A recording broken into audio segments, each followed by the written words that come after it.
Ce jeudi 10 octobre 2024, le monde du 7e art et les proches de Michel Blanc se réunissaient une dernière fois pour lui rendre hommage lors de ses obsèques. Une cérémonie pas comme les autres qui s'est voulue joyeuse. L'occasion de découvrir le dernier achat de l'acteur avant sa disparition. Concernant les circonstances de son décès, la dernière version vient contredire la première.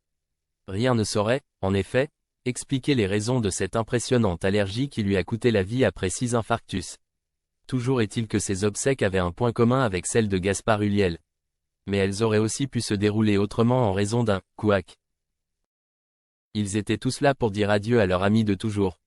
L'inoubliable Jean-Claude Duss des Bronzés nous a quittés le 3 octobre dernier. Une semaine plus tard, ses amis de la troupe du Splendide se réunissaient à l'église de Saint-Eustache dans le 1er arrondissement de Paris en son honneur. Contre toute attente, la veuve de Michel Blanc, Ramatoulaye Diop, a souhaité que ses funérailles soient avant tout joyeuses. À l'image de ce qu'était l'acteur. Dès lors, l'émotion s'est mêlée à l'humour lors de cette cérémonie pas comme les autres. Mais voilà qu'un contretemps est venu mettre à mal les plans de ses amis. De fait, Christian Clavier, Thierry Lhermitte, Gérard Jugnot, Marie-Anne Chazelle, Josiane Balasco et Bruno Moineau ont perdu leur gerbe de fleurs. C'est ce qu'a révélé Marie-Lou Berry, la fille de Josiane Balasco, dans un post Instagram aussi touchant que drôle. Sur le cliché en question, 5 d'entre eux sont réunis devant les fleurs qu'ils ont spécialement achetées pour l'occasion.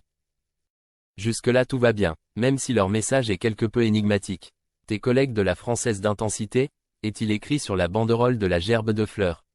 Autant dire que la référence leur appartient. Mais le problème est ailleurs puisque ce joli geste aurait bien pu ne jamais arriver à bon port sur la tombe de Michel Blanc. Ces imbéciles, ils n'ont pas compris que c'était de nous, ils les ont laissés sur le parvis. Ont-ils plaisanté de bon cœur?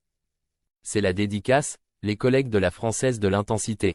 Y ont pas compris, ont poursuivi les amis de toujours de Michel Blanc, peinés par sa disparition précoce.